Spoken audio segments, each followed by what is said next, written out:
wapenzi watazamaji, mimi kwa jina naitwa Mwendo Kasi. Nilikuwa na kitu kidogo tu cha kuwashauri kwa watu ambao mko kwenye mahusiano. Kama unaona ndoa yako ina mgogoro, ina changamoto yote ile, iwe ya kifedha, ya kiuchumi, iwe ya kimahusiano, iwe ya kuwa na wivu na mchumba wako, au iwe ni changamoto hapa na pale. Mimi nataka niwaongezee kitu kwa watu mko kwenye mahusiano ambao yana changamoto. Unaona pale inapofikia muda wa kwenda kupumzika, umelala usiku, umefanya kila kitu. Sasa wewe ni mke na mume. Usiku mkilala mnajifunika shuka moja tu, mkiwa wawili.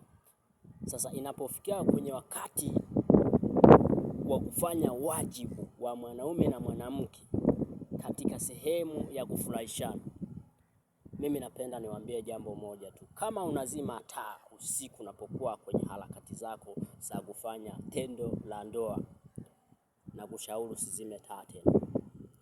Anza kuwa unafanya na mkeo ukiwa umewasha taa.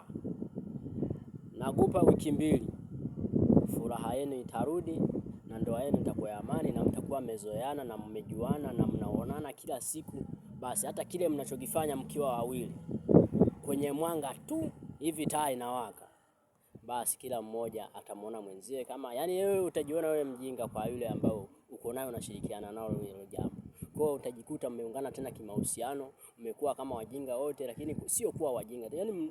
Mnaonana, unaona kabisa kwamba hiki kitu tunachokifanya bana, basi tu, mnajikuta mmesharudi kwenye ile mahusiano yenu, ile furaha yenu ya zamani, na ndio maana hakutokuwa tena na migogoro yote, ugomvi wa aina yote. Lakini ni kwa ushauri wangu kama mimi, huo ni kitu ambacho nilikuwa nakifanyia tafiti kwa muda mrefu sana. Unakuta watu wako kwenye mahusiano, lakini inapofikia usiku wa kufanya tendo la ndoa, wanazima taa. Sio kweli jamani, washeni taa usiku. Unapokuwa umemkumbatia mwenzio, unamtazama usoni na yeye anakuangalia, anafurahia, anajua kabisa, kumbe jamani huyu ndio mtu wangu kweli kabisa, nimelala naye. Unafurahia we mwenyewe. So usiku nazima taa, ndugu yangu. So kweli. Ndoa itakuwa na migogoro, changamoto nyingi.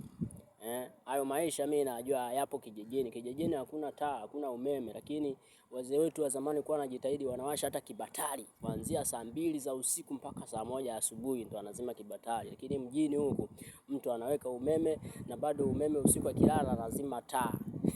Hiyo ndoa hii itakuwa changamoto. Ila mimi nawaongezea kitu.